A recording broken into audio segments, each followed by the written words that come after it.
Well, guess what? We found something interesting while we were otherwise preoccupied screwing around. Yes. And it's just down the street from us, so we thought we'd show it to you. Check this out.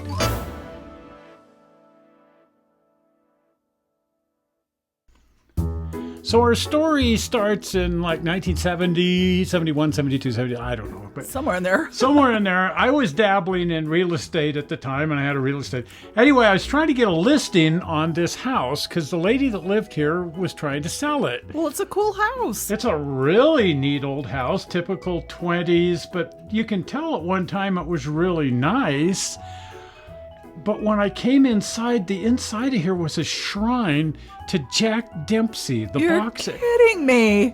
She had all of his gloves and all this. I'm looking at like, I don't know, a couple of $1 million worth of sports memorabilia in here. Oh, my. Posters from all of his fights. But the thing that really blew me away was all of his different boxing gloves from all of his world championship fights. And I thought, how did you get, and she said, well, he lives here. This is his house. And I'm his sister, I think she said, or daughter. I don't remember. Wow. But she said, he lives here. This is his house. Okay, a little history. Jack Dempsey was the heavyweight champion of the world. He became that in 1919. Wow. When he just beat the crap out of the champion Jess Willard in a fight. But what really made Jack Dempsey big was he was the first real international celebrity, the first person to win over $1 million for a single fight. Oh, my. And he just became a huge celebrity in the United States, the heavyweight champion of the world. His father was Irish, and his mom was a Native American. Oh, okay. And he was born in Manassa, Colorado, and then they moved to Salt Lake City because, I don't know if they joined the Mormon church or whatever, but he was baptized when he was 8 and made his reputation beating the crap out of people all up and down the Wasatch Front. Oh, my goodness. But after he made all this money, he became quite the dapper man about town. And the town that he was about was Manhattan, not Salt Lake City. Oh. His punch was so lethal that people said he was cheating. And he had plaster in his gloves and all this kind of... But so it was controversial, and everybody was always trying to prove that he was loading his gloves with lead shot or plaster or something. But he just simply had a wicked right hand. And quick panther-like movements. Here he is with Harry Houdini. Now, Houdini always said that he could take a punch from anybody. So they set up this press moment. Fortunately, Dempsey did not touch Harry Houdini, or that might have been the end of him. So Jack Dempsey opened a restaurant on the corner of 50th and 8th Avenue, right across the street from the old Madison Square Garden, and was a huge hit. Oh, nice. And big watering hole there in Manhattan. A special place to go before a sporting event. Absolutely. I found these old matchbooks online. They're pretty cool. That used to be a thing. All the restaurants and everybody always had their matchbooks. Yes. And they're very collectible now. If you're into that sort of thing, and we're into everything. That's right. Anyway, it became the cool place to be seen if you're a New Yorker. But Jack Dempsey became synonymous with New York. Here he is in a publicity moment with Babe Ruth. But the funny thing was, his wife lived in Hollywood at the time, and he lived in Manhattan. And so people would say, well, just where do you live exactly if the two of you are bi-coastal? And he'd say, oh, we live in Salt Lake City. That's right in the middle, you know. I guess The crossroads of America. But not what you would expect. The restaurant was so successful that he decided to move it to Times Square. Oh, that's a good place. And operated it there for the rest of his life.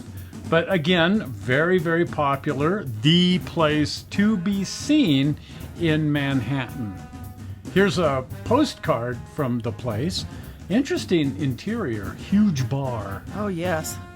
And it was full of all kinds of sports memorabilia, not just Jack Dempsey stuff, but a lot of New York Yankees stuff hanging on the walls. So kind of the early version of a sports bar. Hey, that's where they must have started. But also, it was a really elegant and expensive restaurant. So not what you would think of as a sports bar by today's standards at No. all. But definitely a place you wanted to drop in on when visiting Manhattan.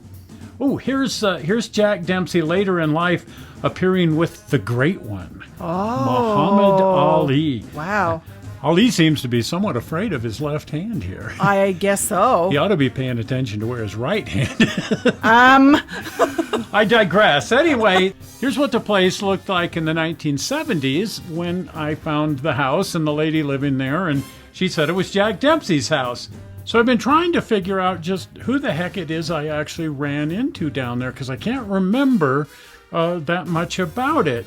This is a picture of his first wife, Maxine Gates, and they had had a daughter together, and I was kind of thinking that that might be who I ran into down there, but that doesn't actually quite fit.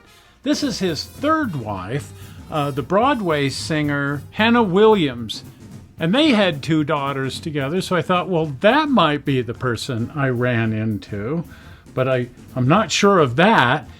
I always kind of thought it might be the first daughter, Geneva, but I'm pretty convinced that's just not it. The dates don't line up, but I don't remember and I don't know. But he and his fourth wife, Deanna Piatelli, adopted a daughter, and she wrote a book about him in the 1970s, and that fits. So I'm just sort of wondering if that's who I ran in down the adopted daughter. maybe. Don't know. Never will know, I guess. Now, we failed to mention that somewhere along the line, the house also had been turned into a motel. Well, there you go. So I guess the woman that had been living there fell on hard times in the 50s, 60s. I don't know, because for some reason they took a lot of the grounds around there and turned it into this motel, which was a pretty beat up and run down motel even in the 70s, and it's particularly beat up and run down now. Yeah, a little bit. In point of fact, it's being used as a halfway house. So Halfway between somewhere, I'll tell halfway ya. between here and there. It sort of reminds me of another one of those mid-century motels. Yeah, I can think of one motel in particular that we dropped in on that it's very similar to. Of course, this was a movie set in Hollywood. Yes. And we didn't stay there, thank you. And I've never really thought of Norman Bates and Jack Dempsey as having any similarities whatsoever. At any rate, for some reason or another, it was turned into a motel in the 50s or 60s, and it did belong to Jack Dempsey, although I don't think he spent a lot of time here. For what it's worth, it's for sale. Yes. The whole motel and halfway house and whatever, so if you want it, there's the phone number. Well, if you haven't been over to the channel, do pop on over to the channel, and if you're not a subscriber, here comes the blue button. Click here and you'll become a subscriber. Well, we're not sure how you found this silly little story on the internet. We hope you didn't find it boring, and we will see you here in a few days with some more screwing around. We'll see ya. Bye. Bye-bye.